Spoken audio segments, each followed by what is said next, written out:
We got here about 8:30, 9 o'clock this morning, where this field was about how it looks now, pretty empty. But then demonstrators by the thousands really poured into this Memorial Drive Greenway, just steps or so away from the Georgia State Capitol.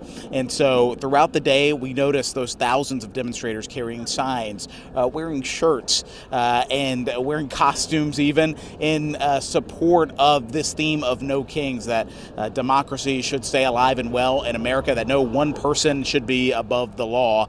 They came out in protest of President Trump, his administration, and policies over the last 14, 15 months or so.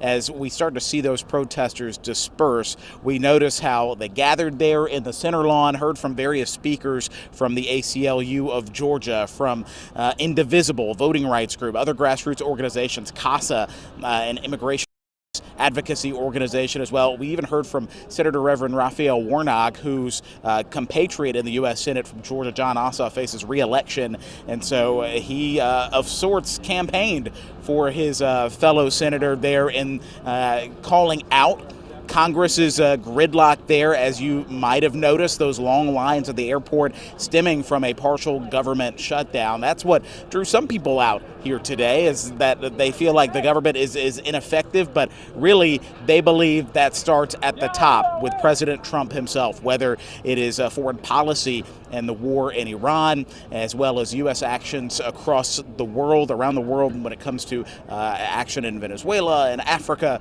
and other parts of the globe. Others came out because they believe their rights are being scaled back, because they believe democracy is under threat and under attack here in the United States, and they are feeling that here at home. And then you have those who have called out President Trump's immigration crackdown. We have seen mention of ICE facilities being built in a couple of locations here in Metro Atlanta. And so a lot of those folks say their friends and families, they're worried about them, because they believe that with ICE cracking down, they've seen the scenes in Minnesota where 2 people were killed at the hands of ICE. And so they are worried that some of that same trouble and violence could come here to Atlanta. They say this really isn't that far away. They feel this really in their homes, and these are kitchen table topics that people repeatedly have brought up as discussing with their friends and their families. You talk about affordability as well. You may have heard that throughout this streaming broadcast here, but folks see the price of gas every day. They see less money possibly in their pockets. They see their buying power being constricted. And so their goal was to rally today. But this goes far beyond today. A lot of those protesters we spoke with said they hope that this message permeates not only through those urban areas, but suburbs as well, and really gets people into action. What does that action look like? It looks like participating with those grassroots organizations, some of whom spoke here today. It's getting to the polls, getting registered to vote. It is calling their local Congress people and demanding what they request and what they desire. And so from here, from our vantage point, we have seen the protesters literally come full circle. You saw that shot earlier down Memorial Drive. I will have to say Atlanta Police and Georgia State Patrol have really nailed down the security here today. We have not had any arrests, any trouble that we can report here. We will follow up and make sure that truly is the case. But a pretty nonviolent demonstration here today. Atlanta Police blocking off some streets to protect protesters as they walk, some of them down sidewalks, some of them in the middle of the road. But ultimately, no injuries thus far. That is some good news that we can report. But that's a wrap up, at least from our vantage point here in downtown Atlanta, y'all. Joe, thank you so much for your work all day. Quick logistical question for you. Folks are making their way downtown today. Is the traffic story over? Is it still a little congested down there? Traffic is not too bad. You think about a weekend, we've got the U.S. men's national team kicking off right down the road at Mercedes-Benz Stadium for a friendly. And so traffic, if you're downtown or in Midtown, anywhere around Atlanta on a bright, beautiful day like today, pack your patience a little bit. It is still Atlanta, but as far as the scene of the protests, traffic does appear to be lightening up as folks have been heading home now for about half an hour. Dan. Joe Ripley and Stephen Boise behind the camera. We thank you both for your work today. Caitlin. All right, we do want to read off some statements from Republican people who have written into us about these protests.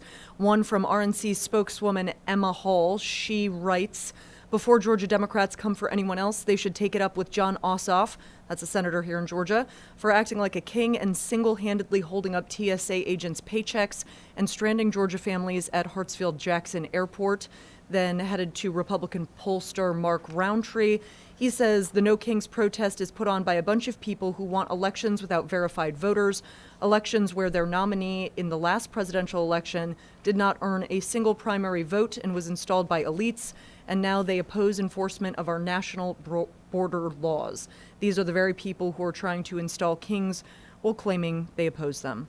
So very passionate on both sides of the aisle there. I think it's important that we bring perspective and share both sides as millions of people come out here for these No King protests. You have people on the Republican side pushing back very hard against what these folks marching are saying. So both perspectives here. And happy to bring you perspective with some live interviews in the last hour, too, from the chairman from both the Democratic and the Republican Party, getting their thoughts and analysis on what we are seeing unfolding today, on what organizers of the No Kings protest believe could be the largest single day of protests, more than 3,000 events scheduled nationwide, including the flagship event in Minneapolis where you just saw, and a large one in Philadelphia right now where organizers gathering in the streets outside of a stage there. This is the third mass mobilization since Trump's return to the White House. And Caitlin, that one in Atlanta has just wrapped up, but there are a number of other events going on around Metro Atlanta today. Right, exactly. So right now going on from 1 to 3, the Marietta Square, we had some footage of that earlier.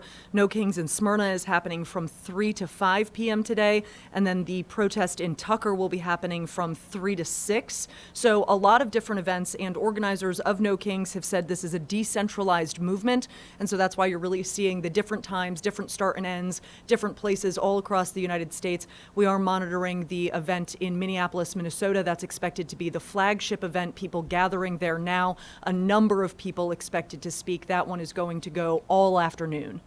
If you want to watch any of our previous coverage of this morning's events, you can watch those on 11 Alive Plus, also on our YouTube page and Facebook, where we've been streaming live with you all morning long. And through the early afternoon. We certainly thank you for joining us today. And Caitlin, I'm sure more coverage coming up on our newscast tonight. Yeah, absolutely. Please stay tuned, and thanks for joining us.